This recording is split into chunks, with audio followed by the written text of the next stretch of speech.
Hello guys, and welcome back to my channel. If you're new here, please take a second and hit the subscribe button down below. And go ahead and give this video a thumbs up if you love watching me every Tuesday. Today I want to talk about, because I had mentioned in last week's video that my daughter was going to get surgery, so I wanted to explain a little bit about that and hope that maybe somebody that is having these issues that I was having stumbles across this and can be helped out by it. So it all started when she was first born, and she seemed to be nursing fine. We didn't have a lot of contact with the lactation consultant in the hospital, unfortunately, and that was my first mistake, was not asking for help. It was a little uncomfortable, but I figured it was supposed to be uncomfortable. I'd never nursed before. Then she started having trouble gaining weight.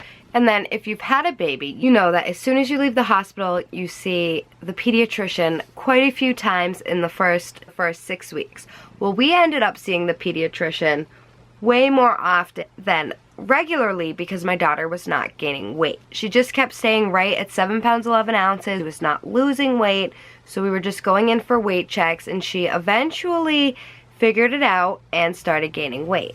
We kind of just went about, you know, she was nursing okay, she was doing fine, she was gaining weight, so we kind of just put any concerns we had aside. And then she started not reaching her milestones. And by reaching her milestones, I mean rolling over and picking up toys. We went to her 6-month checkup. I brought up these concerns with her doctor, and he said, okay, I'm going to write you a referral for early intervention. They're going to come into your house, and he kind of explained how the whole process worked. So we met with early intervention. They were like, yes, she is not meeting her milestones. She is not where she should be. We're going to start doing services. We started coming weekly, and it was great. She started catching up on her milestones, but she had a lot of trouble eating. She did not want anything pureed. She would only eat diced food, but she was choking on it a lot. So I brought that concern up with early intervention, and she said, okay, I'm going to get in touch with an occupational therapist and send her out here. So in the meantime, I had taken a picture of Eliza and put it on Facebook. Just, you know, I put pictures of my kid on Facebook, and somebody was like, I'm not trying to sound creepy or like overstep the boundaries, and I really hope this doesn't come off the wrong way, but Eliza's mouth shape makes me think that she has a tongue and a lip tie. And I was like, no, like, you're not overstepping, like, I don't really know anything about it, can you explain? She's like, yeah, I know our kids have a lot of the same problems, like the acid reflux. She explained to me what a tongue and a lip tie was, and I looked in her mouth, and I was like, you know what?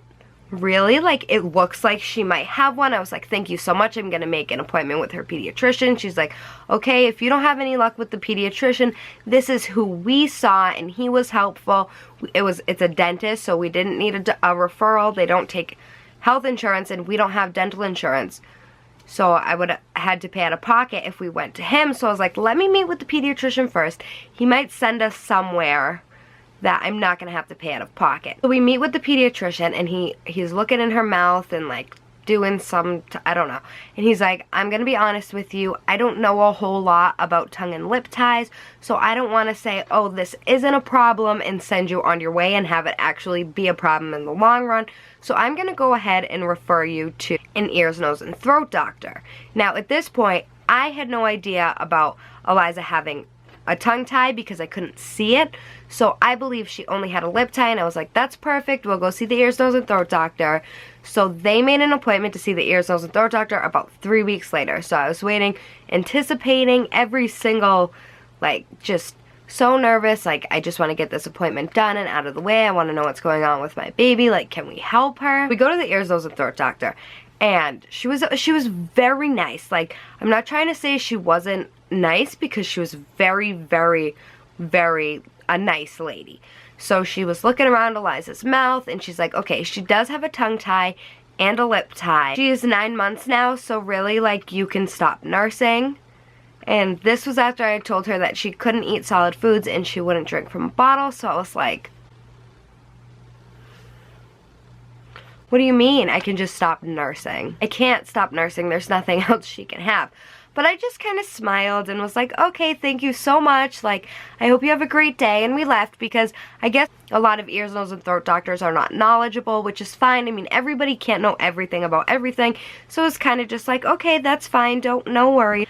So as soon as I got home that day, I got on the phone with the with the dentist that my friend had used to revise her daughter's tongue and lip ties. And he saw us at the end of that same week and confirmed that she had a tongue tie, a lip tie, and then 2 ties on the sides, like on her cheeks.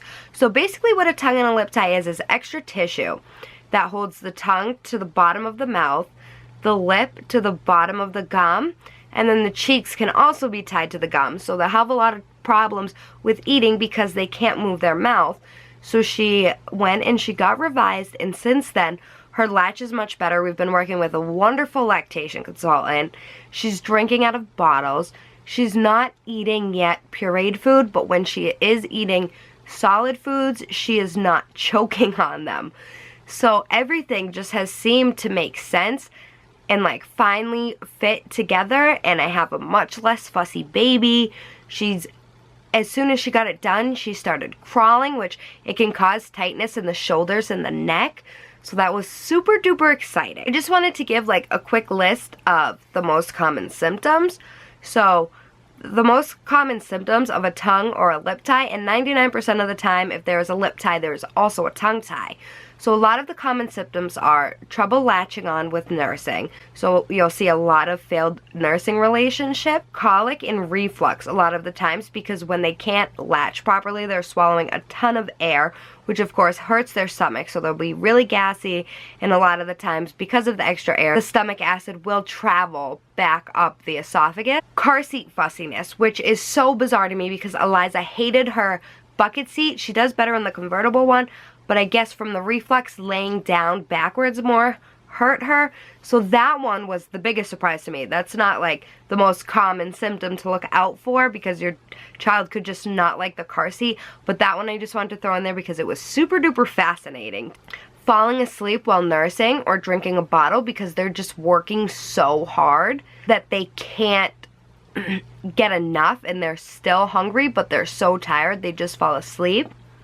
Nursing more frequently, waking up through the night to nurse, not meeting milestones, having difficulty drinking from a bottle or a cup, eating off of a spoon, and just general issues eating anyway.